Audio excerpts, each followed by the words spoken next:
وأصحابه أجمعين এনসিপির অদম্য সাহসের সংগ্রামী পথ চলার 1 বছর পূর্তিতে আজকে মাহে রমজানের এই মুবারক ইফতার অনুষ্ঠানের সংগ্রামী সভাপতি এনসিপির সভাপতি জনাব নাহিদ ইসলাম এমপি, আজকের এই আয়োজনে উপস্থিত সম্মানিত রাজনৈতিক নেতৃবৃন্দ, এনসিপির নেতৃবৃন্দ, সম্মানিত ওলামায়ে কেরাম, সাংবাদিক বন্ধুগণ এবং আজকের এই ইফতার অনুষ্ঠানে উপস্থিত সম্মানিত সুধীবৃন্দ, বাংলাদেশের সদ্য সমাপ্ত ত্রয়োদশ জাতীয় সংসদ নির্বাচনের পর 18 কোটি মানুষের গণ আকাঙ্ক্ষা পূরণের এক সংগ্রামী অভিযাত্রায় 11 দলীয় নির্বাচনী ঐক্যের অন্যতম সঙ্গী এনসিপির আয়োজিত আজকের ইফতার মাহফিলে আসতে পেরে বাংলাদেশ জামাত ইসলামীর সংগ্রামে আমি এমপি ডক্টর শফিকুর রহমান, জাতীয় সংসদের বিরোধী দলীয় নেতার পক্ষ থেকে এনসিপির তারুণ্যের শক্তিতে উজ্জীবিত আজকের এই ইফতার মাহফিলের সকলকে আন্তরিকভাবে আমি শুভেচ্ছা এবং অভিনন্দন জানাচ্ছি। বাংলাদেশ জামাত ইসলামীর আমির আপনাদের সকলকে স্বাগতম, শুভেচ্ছা, অভিনন্দন এবং শুভকামনা জানিয়েছেন। আমরা মনে করি এনসিপি যে তারুণ্যের শক্তি নিয়ে সামনে একটা অকুতোভয় সংগ্রামী পথে যাত্রা শুরু করেছে। প্রথম জাতীয় সংসদের নির্বাচনে একটি নতুন প্রতিষ্ঠিত রাজনৈতিক দল হিসেবে 11 দলীয় ঐক্যের শরিক দল হিসেবে তাদের নির্বাচনের যে ফলাফল, লক্ষ লক্ষ মানুষের ভোটের মধ্য দিয়ে এনসিপির প্রতি মানুষের যে সমর্থন, এটাই প্রমাণ করে জনগণের মাঝে তারুণ্যের শক্তির প্রতি এনসিপির প্রতি মানুষের যে আস্থা তারা প্রদর্শন করেছে।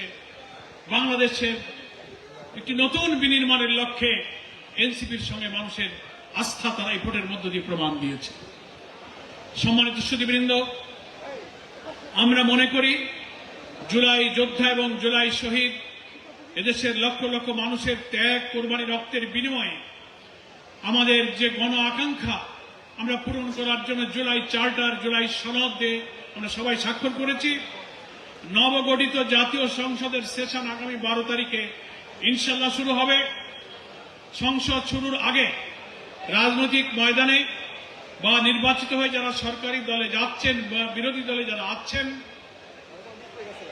জুলাই সনদের ঐক্যমত্য হওয়া প্রত্যেকটি বিষয়ে বাস্তবায়ন নিয়ে কিছুটা সংশয় এবং বিতর্কের যে সূচনা হয়েছে রাজনীতিতে, আমরা মনে করি জুলাই সনদে ঐক্যমতের ভিত্তিতে 48টি সাংবিধানিক পরিবর্তনের যে সংস্কারে আমরা সবাই স্বাক্ষর করেছি, যেটা বিপুল গণভোটের মধ্য দিয়ে হায় জয়যুক্ত করে এদেশের জনগণ রক্ত দিয়ে গড়া জুলাই সনদের প্রতি সমর্থন জানিয়েছে। সরকারি দলের উচিত হবে না গণভোটে হায় জয়যুক্ত হয়ে জুলাই সনদের যে প্রতিটি বাক্য, প্রতিটি শব্দের প্রতি মানুষের যে সমর্থন, সেগুলো বাস্তবায়ন না করে তার কোনো ব্যতিক্রম, কোনো সামান্য বিচ্যুতিও কিন্তু এদেশের জনগণের কাছে মোটেই পছন্দ হবে না, সেটা আমাদের কাছে কাম্য হবে না। রাজনীতি বিতর্কের জায়গা জাতীয় সংসদ নিশ্চয়ই, কিন্তু সংখ্যাগরিষ্ঠতার জোরে জনগণের আকাঙ্ক্ষায় যেন আমরা পিছনে ফেলে না দিই, তাহলে জনগণ আমাদের গুণ বুঝতে পারে। সেজন্য জুলাই সনদে ঐক্যমত্য প্রতিষ্ঠিত হওয়া সংস্কারের প্রত্যেকটি বিষয়ে জাতীয় সংসদে যা গণভোটে গিয়েছে, হায় জয়যুক্ত হয়ে যা গণভোটে রেকর্ড হয়ে আছে, সেটাই যেন আইন আকারে সংবিধানের অংশ হিসেবে সংবিধানে পাশ হতে পারে, অনুমোদিত হতে পারে, এটাই এখন জাতীয় সংসদের পবিত্র দায়িত্ব।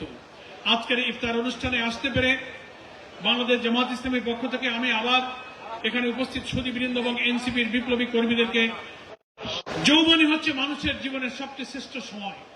পৃথিবীর ইতিহাসে যা কিছু সৃষ্টি, যা কিছু ভাঙা গড়ার ইতিহাসে তরুণদের ভূমিকাই হচ্ছে মুখ্য। বাংলাদেশের কোটি কোটি মানুষের দীর্ঘ 17-18 বছরের যে ত্যাগ, যে লড়াই, যে সংগ্রামের মধ্য দিয়ে নতুন বাংলাদেশ বিনির্মাণে এই তারুণ্যের শক্তি একটি অজেয় শক্তি হিসেবে লড়াইয়ের সংগ্রামে একদিকে জাতীয় সংসদে, অপরদিকে রাজপথে সেই সংগ্রামেই তারা সামিল থাকবে। এবং আমরা অবশ্যই সবাই মিলে হাতে হাত ধরে গঠনমূলক নিয়মতান্ত্রিক রাজনীতির মধ্য দিয়ে বাংলাদেশকে আমরা গড়ে তুলব, আমাদের শহীদদের স্বপ্ন পূরণ করব। আজ ইফতার মাহফিল থেকে সেই অঙ্গীকার নিয়ে আমরা যেতে চাই। ইফতার মাহফিলের শুভকামনা করি। মাহে রমজানের পবিত্র উদ্দেশ্য হলো কোরআন নাজিলের এই মাসে কোরআনকে বোঝা, কোরআনকে পড়া, কোরআনের আলোয় নিজের জীবন এবং সমাজকে আলোকিত করা। আর রোজার মধ্য দিয়ে তাকওয়ার সঞ্জীবনী শক্তি, মিথ্যা থেকে, অন্যায় থেকে, পাপ থেকে, কুপ্রবৃত্তি থেকে নিজেকে বাঁচিয়ে রেখে অপরাধ থেকে নিজেকে মুক্ত করার যে নৈতিক মোরাল পাওয়ার সৃষ্টি করার এই তাকওয়ার শক্তি রোজা রেখে আমাদেরকে অর্জন করার তৌফিক আল্লাহ তাআলা দান করুক।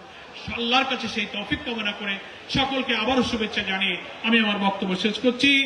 এনসিপির সংগ্রাম মুখর 1 বছরের পথ চলা সফল হোক, আগামী দিনের পথ চলা আরো সুন্দর হোক, কুসুমাস্তীর্ণ হোক। আসসালামু আলাইকুম ওয়া রাহমাতুল্লাহি ওয়া বারাকাতুহু।